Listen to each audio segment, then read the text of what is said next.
Good day students, मैं doctor Smita Sharma और मैं आपको बीएससी पार्ट 1 का पेपर फर्स्ट करा रही हूँ, जिसके अंदर हम सेकंड यूनिट शुरू कर चुके हैं, जिसके हमने 2-3 लेक्चर पढ़ लिए और उसी के उस चैप्टर का नाम है स्पेशल थ्योरी ऑफ रिलेटिविटी, आपेक्षिकता का विशेष सिद्धांत। उसी के अंतर्गत हमने पिछले लेक्चर में लॉरेंस ट्रांसफॉर्मेशन इक्वेशन पढ़ी थी। आज हम transformation and addition of velocities का अध्ययन करेंगे, यानी वेगों का लॉरेंस रूपांतरण कैसे किया जाता है और उनका योग कैसे किया जाता है, इसके बारे में हम पढ़ाई करेंगे। तो हम शुरू करते हैं। जो लॉरेंस ट्रांसफॉर्मेशन इक्वेशन हमने पिछले लेक्चर में पढ़ी थी वो ये थी कि x डैश बराबर gamma x minus v t, y dash बराबर y, z डैश बराबर z और t डैश बराबर gamma t minus v x upon c square. ये हमने कैलकुलेट कर लिया था, डिराइव कर लिया था। और हमने ये देखा था कि जब v का मान c से बहुत ज़्यादा कम होता है तो Lorentz transformation equation Galilean transformation equation में, गैलीलियन रूपांतरण समीकरणों में बदल जाती है। आज हम इन्हीं समीकरणों की मदद से हम वेग का रूपांतरण करेंगे। तो इसके लिए हम पुनः वही हमने कंडीशंस मानी है कि दो फ्रेम्स ऑफ रेफरेंस है S और S डैश, और S डैश जो है वो t बराबर 0 पर S के ऊपर संपाती रहता है, और जैसे ही आप टाइम शुरू करते हो कैलकुलेट करना तो वो x दिशा में नियत वेग से, कांस्टेंट वेलोसिटी से x डायरेक्शन में धीरे धीरे चलना प्रारंभ कर देता है। और ये इसी के संदर्भ में हमने x dash, y dash, z dash, t dash का संबंध x, y, z, t से निकाल लिया था। तो उन्हीं को हम आगे काम में ले लेंगे। तो ये देखिए, ये जो इक्वेशंस है ये है वापस से लिखी हुई है। अब इनकी मदद से आप वेग निकालेंगे। तो सबसे पहले हम इन सभी समीकरणों का अवकलन कर देते हैं, डिफरेंशिएटिंग बोथ साइड्स। तो पहले क्या हो जाएगा, dx डैश बराबर gamma dx minus v t, dy dash बराबर dy, dz डैश बराबर dz और dt डैश बराबर gamma dt minus v dx upon c square. v और c दोनों ही कांस्टेंट है, इसलिए इनका डिफरेंशिएशन नहीं होगा। अब हम वेग निकालने से पहले हम वेग को डिफाइन करेंगे।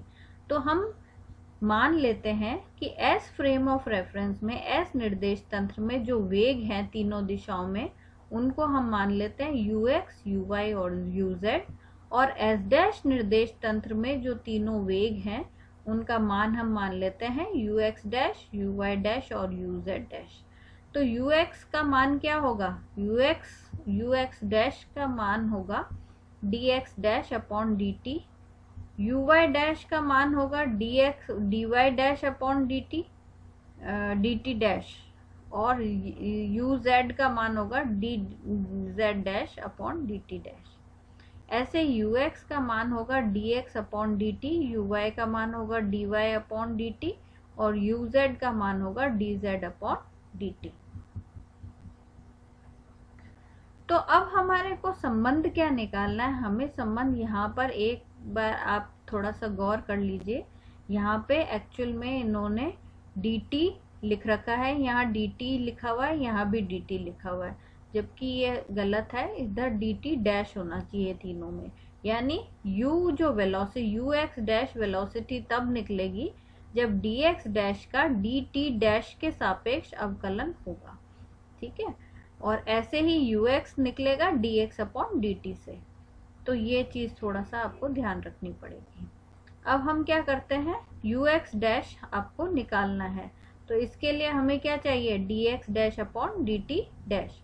तो dx dash upon dt dash निकालने के लिए आप क्या कर सकते हो, ये dx डैश है और ये dt डैश है, दोनों को भाग लगा देते हैं। भाग लगा दिया यहाँ पर, तो ये आपका गामा तो कैंसिल आउट हो गया, dt हमने कॉमन ले लिया, कॉमन लेने के बाद कुछ ये स्वरूप आपके पास आ गया, dt फिर कैंसिल हो गया।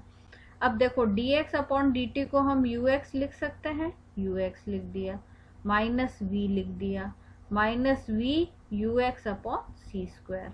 ये आपका पहला रूपांतरण आ गया, ux डैश और ux में संबंध आ गया। इसी प्रकार आप dy डैश अपॉन dt का भी निकाल लेते हैं, तो dy डैश और dt डैश इन दोनों को आपस में भाग लगा देते हैं, लगा दो तो ऊपर तो dy हो जाएगा और नीचे dt डैश का मान आ गया।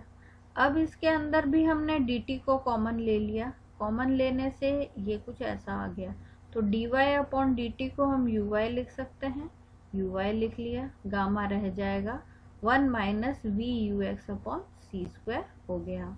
अब इसी प्रकार आप z को भी निकाल सकते हैं।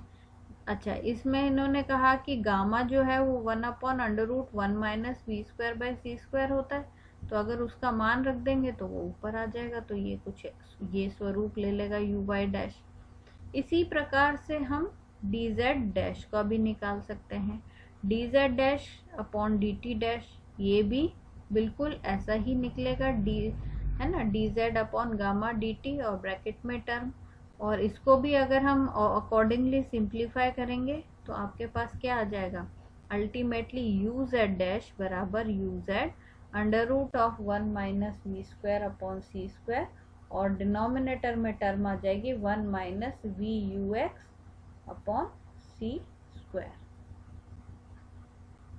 ये आपके पास आ जाएगा। तो ये आपके क्या आ गए, आपने क्या निकाल लिया अब तक, u x dash, u y dash और यू जेड डैश। तो ये तीनों समीकरणें जो 8, 9 और 10 से प्रदर्शित है, ये वेग का लॉरेंस समीकरण, लॉरेंस रूपांतरण समीकरण, लॉरेंस ट्रांसफॉर्मेशन इक्वेशन कहलाती हैं। अब इसका व्युत्क्रम अगर आप निकालना चाहते हो, व्युत्क्रम का मतलब अगर आप इनवर्स निकालना चाहते हो, यू जेड की मदद, यू जेड यू वाई और यू एक्स निकालना चाहते हैं u x dash u y dash और यू जेड डैश की मदद से, तो हम क्या करेंगे, सिंपली v की जगह माइनस v प्रतिस्थापित करके, चेंज करके आप निकाल सकते हैं। तो आपके पास क्या आ जाएगा, यू एक्स बराबर u x dash plus v 1 plus v u x dash upon c square, इस ये वैसा ही रहेगा 1 minus we square by c square, denominator change हो जाएगा, पॉजिटिव हो जाएगा, ऐसे ही यू जेड के अंदर भी डिनोमिनेटर पॉजिटिव हो जाएगा। तो इस तरीके से अपन ने क्या कर लिया, अपन दोनों रूपांतरण समीकरण निकाल ली, वेग का रूपांतरण समीकरण एक्स वाई जेड की मदद से, u x u y u z की मदद से u x dash u y dash u z dash निकाल लिया, और हमने u x dash u y dash और यू जेड डैश की मदद से u x u y u z भी निकाल लिया। तो ये हमने दोनों रूपांतरण कर लिए। अब इनसे हम कुछ कंक्लूजन्स निकाल सकते हैं, वो देख लेते हैं। तो वो कंक्लूजन्स क्या हैं, सबसे इसमें 3 स्थितियां बहुत महत्वपूर्ण है जो हमें डिस्कस करनी चाहिए। सबसे पहली स्थिति है जब v और ux प्रकाश की वेग की तुलना में बहुत कम हो, यानी v क्या है, v है हमारा s dash frame of reference जिस वेग से चल रहा है, और ux डैश क्या है, ux डैश उस पार्टिकल की वेलोसिटी है जिसका हम अध्ययन कर रहे हैं, यानी जिस लाइट का या पल्स का हम अध्ययन कर रहे हैं उसकी वेलोसिटी है x दिशा में। अगर इन दोनों का मान c की तुलना में बहुत ज़्यादा कम हो तो क्या होगा, ऐसी स्थिति में अगर हम v u x upon c square को देखें तो सी स्क्वायर बहुत बड़ी राशि हो गई, v यू एक्स दोनों छोटी राशियां हो गई। तो ऐसी स्थिति में इस फ्रैक्शन का जो मान है वो 1 से बहुत ज़्यादा छोटा हो जाएगा। अगर ये मान बहुत ज़्यादा छोटा हो जाएगा तो क्या होगा, अभी हम उसको देख लेंगे। साथ ही साथ हम एक चीज़ और देखेंगे, इस स्थिति में गामा का मान 1 हो जाएगा। क्यों, क्योंकि गामा क्या है आपका, गामा हमारा होता है under root 1 minus we square by C square. अगर सी का मान वी की तुलना में बहुत बड़ा है तो ये राशि नगण्य हो जाएगी। ऐसी स्थिति में गामा का मान 1 हो जाता है। तो हम दो कंडीशन, दोनों चीजें ले ली हमने। क्या ले लिया, एक तो वी यू एक्स का मान, वी और यू एक्स का मान सी की तुलना में बहुत कम हो जाने के कारण एक तो ये राशि 1 से बहुत छोटी हो गई, दूसरी गामा का मान 1 हो गया। अब ये दोनों ही मान हम उपरोक्त समीकरण कौन सी, ये जो 8, 9, 10 हमने निकाली थी, इनमें रख देते हैं। समीकरण 8 में रखेंगे, 9 में रखेंगे और 10 में रखेंगे। तो सबसे पहले 8 के अंदर अगर हम इस राशि को नगण्य मान ले तो आपके पास यू एक्स डैश क्या आ जाएगा, यू एक्स डैश आ जाएगा यू एक्स माइनस वी। दूसरी बात है, इक्वेशन नंबर 9 को देखें। इसमें आप गामा का मान जो है उसको 1 कर दीजिए और इस मान को भी हटा दीजिए। ऐसी स्थिति में u y dash u y के बराबर हो जाएगा। और तीसरा केस है हमारा समीकरण 10 में। इसमें भी ये जो गामा का मान है इसको 1 कर दो और ये जो डिनोमिनेटर में ये मान है इसको नगण्य मान के हटा दो, तो यू जेड डैश बराबर यू जेड हो गया। तो अब ये देख लीजिए, इसके अंदर यही समीकरण आ रही है, यू एक्स डैश बराबर u x minus v, u y dash बराबर यू वाई और यू जेड डैश बराबर यू जेड। तो अब ये अगर आप इक्वेशन देखें तो ये वैसी ही इक्वेशन है जो गैलीलियन ट्रांसफॉर्मेशन इक्वेशन के अंदर या गैलीलियन रूपांतरण में प्रदर्शित थी। और ये गैलीलियन रूपांतरण समीकरण हमने कह रखा है कि वो उस वक्त वेग को रिप्रेजेंट करता है जब उसका वेग जो है वो, जो उसकी वेलोसिटी है पार्टिकल की, वो प्रकाश के वेग की तुलना में बहुत कम होती है। तो हम ये कह सकते हैं ये कि जो लॉरेंस ट्रांसफॉर्मेशन या रूपांतरण समीकरण है वो गैलीलियन रूपांतरण समीकरण में बदल जाती है। इससे ये प्रूव होता है कि गैलीलियन रूपांतरण समीकरण केवल तभी लागू होगी, तभी सत्य है, जब एक तो निर्देश तंत्र एस डैश का वेग और कण पी का वेग, दोनों का वेग प्रकाश की वेग की तुलना में बहुत कम हो, तब तो गैलीलियन रूपांतरण समीकरण ने लागू होंगी। लेकिन अगर तंत्र का वेग कह लो या कण का स्वयं का वेग कह लो, दोनों के वेगों में से कोई भी वेग अगर प्रकाश के वेग के बराबर है तो गैलीलियन रूपांतरण समीकरण उन पर नहीं लगेंगी, सत्य नहीं रहेंगी। ये पहला इंपॉर्टेंट केस हमें प्राप्त होता है। अब दूसरा केस हमारा है कि हमने ये मान लिया एस डैश जो निर्देश तंत्र है वो प्रकाश के वेग से चल रहा है, ठीक है। तो ऐसी स्थिति में क्या हो जाएगा, यू एक्स डैश का मान सी हो जाएगा।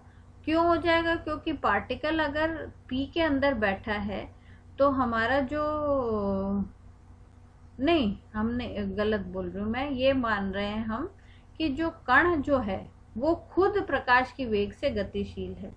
तब हमने ये मान लिया कि यू एक्स डैश का मान सी है।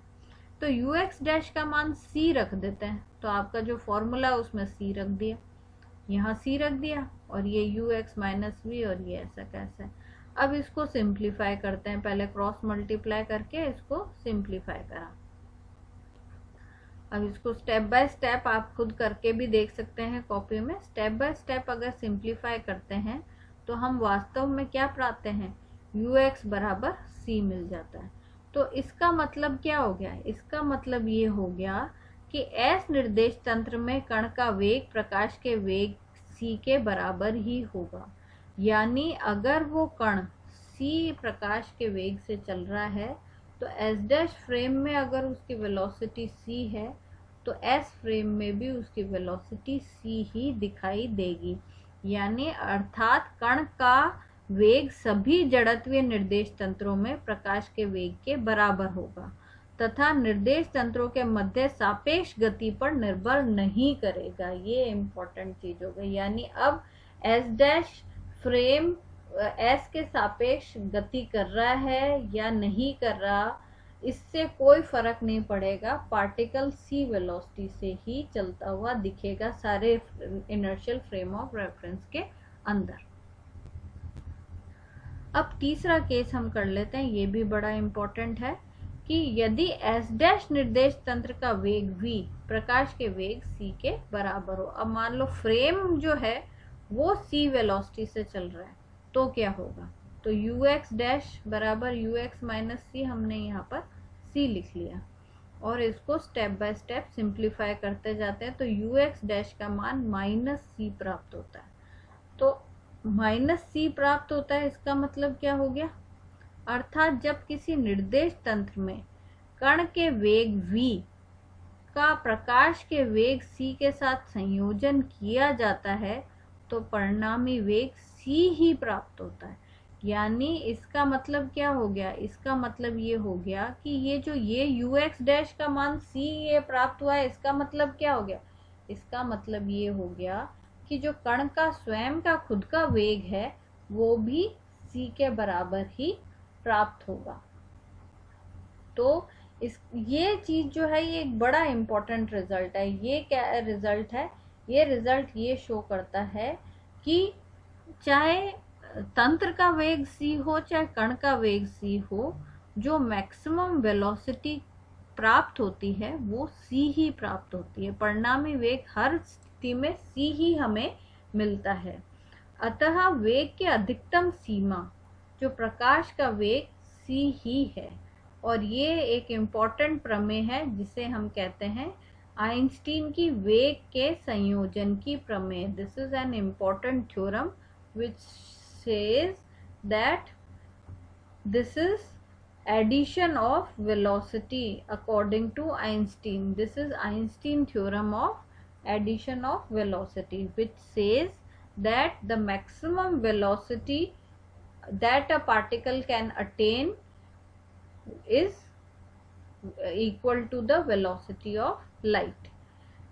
This can be achieved either if the particle is moving with velocity of light or if the frame of reference is moving with the velocity of light. In both cases the resultant velocity comes out to be equal to c only.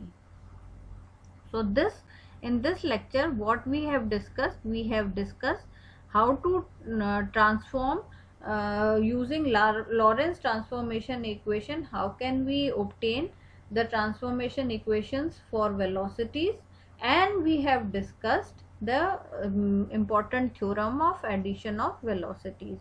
तो हमने इस lecture में क्या देखा? हमने इस lecture में एक तो सीखा लॉरेंस ट्रांसफॉर्मेशन इक्वेशन की मदद से वेलोसिटी ट्रांसफॉर्मेशन वेग रूपांतरण समीकरण कैसे निकाला जा सकता है, और हमने आइंस्टीन के वेग के संयोजन की प्रमेय क्या कहती है और बाकी उसके क्या इम्पोर्टेंट रिजल्ट्स और कंक्लूजन्स हैं, ये हमने सीखा। अब अगले हम उस चैप्टर के अंदर लॉरेंस ट्रांसफॉर्मेशन ऑफ एक्सेलरेशन पढ़ेंगे। धन्यवाद।